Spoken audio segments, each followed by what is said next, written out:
Police स्टेशनला सारखे येऊ नये असे मला वाटते. आमच्या स्वराज्याच्या लोकांनी दरोडे तर घातले नाहीत. शिवाजी महाराज की जय अशा घोषणा केल्या म्हणून जर कलम लावले असतील तर ठीक आहे. शिवप्रेमींवर गुन्हा दाखल करण्यापेक्षा माझ्यावर गुन्हा दाखल करा अशी मी पोलिसांना मागणी केली. गुन्हा नोंद झाला नाही असे म्हणाले आहेत. बहुतेक पालकमंत्र्यांची वाट पाहत आहेत. निघणार आहात विशाळगडावर अतिक्रमण काढायचं काम सुरू झाले अशी माहिती मिळते. नाही, मला सुद्धा अतिक्रमण काढण्याची माहिती मिळाली. त्यांनी सुद्धा मला सांगितलं, असिस्टंट एसपीने सांगितलं मला की तिथं काल मुख्यमंत्र्यांनी आणि जिल्हाधिकाऱ्यांनी जो शब्द दिल्याप्रमाणे, आश्वासन दिल्याप्रमाणे अतिक्रमण विशाळगड किल्ल्यावर सुरुवात झालेली आहे. राजे, खरं तर अनेक शिवभक्तांच्यावरती गुन्हे दाखल झाले आहेत. या शिवभक्तांच्या पाठीशी आता तुम्ही कशा पद्धतीने उभा राहणार? आणि दुसरा विषय महत्वाचं, जे जातीय रंग देण्यात यायला लागलेलं आहे, तर पहिल्यांदा जर कोणाचं अतिक्रमण जर तिथनं निघालं असेल तर ते प्रकाश पाटील आहेत, वेल्लाळ आहे. म्हणजे हे काय ठरवून केलेलं नाहीये, पण जे पहिले 2 अतिक्रमण निघालेत किंवा काढण्यात आलेले आहेत हे या हिंदू समाजातले लोक आहेत. म्हणजे ते हिंदू मुस्लिम जे लावा लागलेले आहेत किंवा अनेक लोक त्याला अटॅच करतात, हा तो विषय नाही. माझा तो प्रामाणिक हेतूच होता की विशाळगड मधली ज्यांचं अतिक्रमण आहे, ज्यांचं नोंद आहे सरकारमध्ये, ते अतिक्रमण सगळ्यांचं निघालं पाहिजे तिथं. आणि ती भूमिका जी मी मांडली होती तिची सुरुवात आजपासून तिथं झाली. तुमच्यावर नाही आणि केलं तर स्वागत म्हणजे कलम जी लावली दरोडा किंवा बरं, एक मिनिट सांगा, आमच्या स्वराज्याच्या लोकांनी जर दरोडे घातले नाहीत किंवा जाऊन कुठेतरी जाऊन अनेक गोष्टी चोरल्या नाहीत, जर शिवाजी महाराज जय नारा दिला त्याला जर कलम लावलं तर ठीक आहे, चला. स्थानिक आमदारांना भाजप रसद पुरवतोय का? या अर्थी ते 1.5 वर्ष हे थोपून ठेवत आहे. तो प्रश्न आहे काय? तो प्रश्न आहे काय? हा 100% प्रश्न आहे काय तो विचारायचा? ते तिकडे आहेत म्हणून सगळं चालू आहे. 100% राजा 2 तास तुम्ही पोलीस स्टेशनमध्ये होता. अरे वा, हा प्रश्न आहे. हा प्रश्न आहे. पोलीस स्टेशन काय? पोलीस स्टेशन नुसतं ऐकत होतो मी, गुन्हे नोंद झाले तर काय होते, त्या आरोपीला पुढे आणलं की त्या पोलीस स्टेशन बसवली, कसं तो घाबरतो, काय करतो. आज मला पोलीस स्टेशनचा अनुभव, हा प्रश्न एकदम रास्त आहे. अरे आमच्या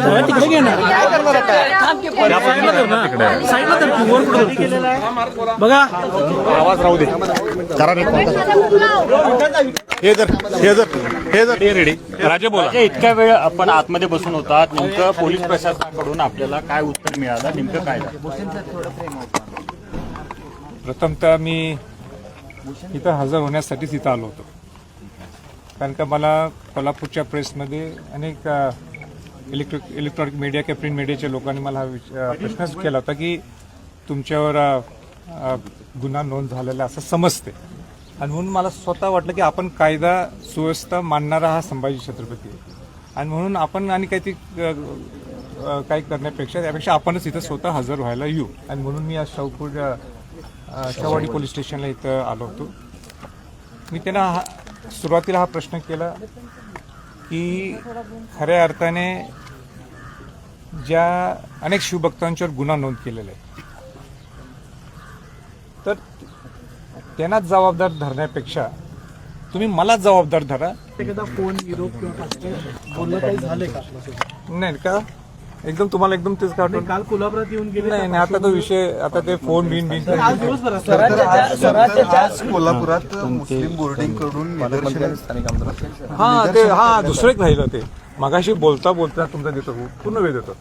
मगाशी राहिलं की तुम्ही तो गुन्हा नोंद झालाय की नाही, काही गुन्हा नोंद झालाय असं तुम्ही विचारता. मी त्याला उत्तर दिलं की मला माहित नाही, कारण का त्या पोलीस असिस्टंट एसपीने सांगितलं की आम्ही ह्याच्यावर काय म्हणजे बोलू शकत नाही म्हणण्याविषयी ते काही बोलले नाही त्याच्यावर.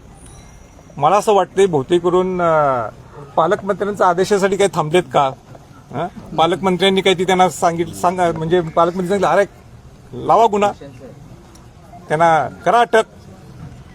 त्याची बहुतेक करून वाट पाहत आहेत का हे मला माहीत नाही. कारण का आज मी जरा असं थोडंफार पुरोगमित्व काय हे मी सकाळी थोडंफार त्यांच्याबद्दल बोललो असेल, बहुतेक मला वाटतं मेसेज आला असेल की जर थांबा, मी विचार करतो हा आणि सांगतो तुम्हाला अटक करायचं की नाही करायचं.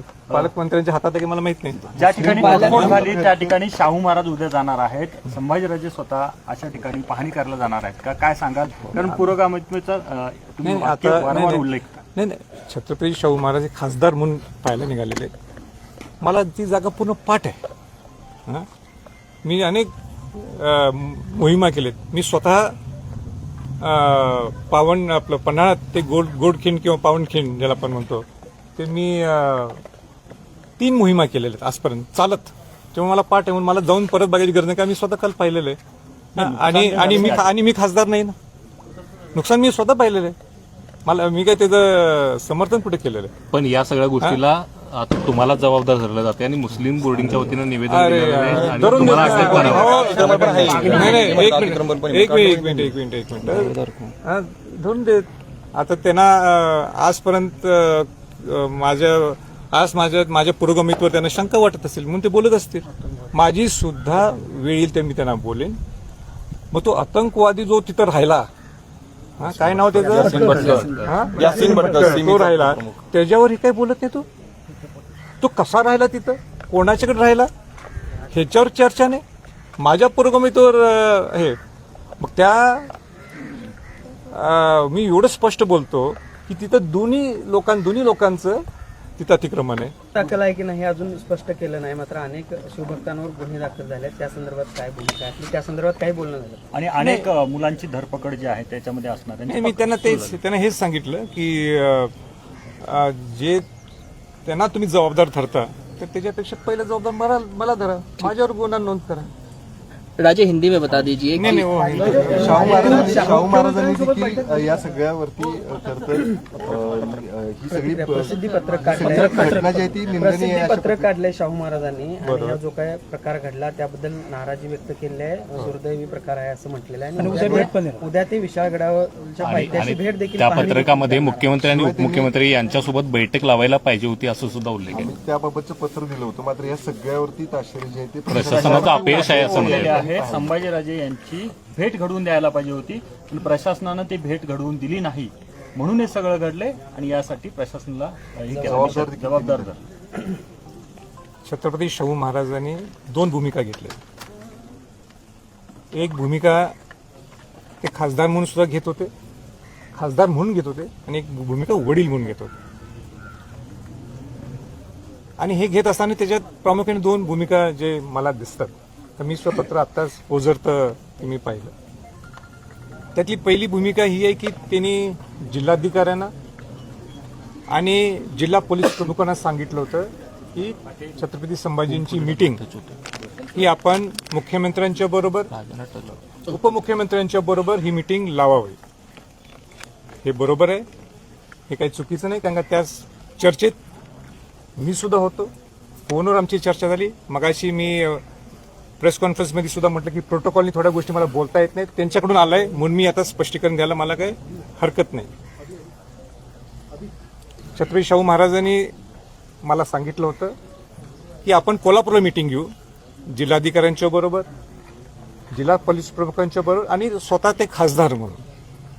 तर मी त्यांना विनंती केली आणि त्यांना सांगितलं की हा विषय इथं सुटू शकत नाही. कारण का जिल्हाधिकाऱ्यांनी जे काही मांडायचं त्यांनी माझ्या पुढे मांडलेलं आहे आणि हा प्रश्न इथं सुटणार नाही. हा प्रश्न सुटायचा असेल तर हायेस्ट लेवलला, वरिष्ठांच्या लेवलवर हा प्रश्न सुटू शकतो. मग त्यांनीच मला विचारलं की मुख्यमंत्र्यांच्या समोर चालेल का सोडवायला. तर मी त्यांना म्हटलं की मुख्यमंत्री नुसते चालणार नाहीत, मुख्यमंत्र्यांच्या बरोबर उपमुख्यमंत्री, कारण का ते गृहमंत्री आहेत, ते सुद्धा तिथं पाहिजे. आणि असंच ठरलं होतं की ते मला बोलवतील आणि चर्चा होईल, पण ती चर्चा झालेली नाही.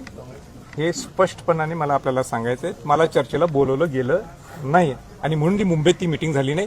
हे छत्रपती शाहू महाराजांनी जे ताशेरे उडवलेले आहेत एकदम बरोबर आहेत, 1% सुद्धा चुकीचं काही नाही. दुसरा मुद्दा त्यांनी सांगितलं की छत्रपती संभाजीराजे हे आक्रमक होते आणि आक्रमक असताना जे काय तिथं घडलं त्याचं मी समर्थन करत नाही, किंबहुना मी निषेध करतो.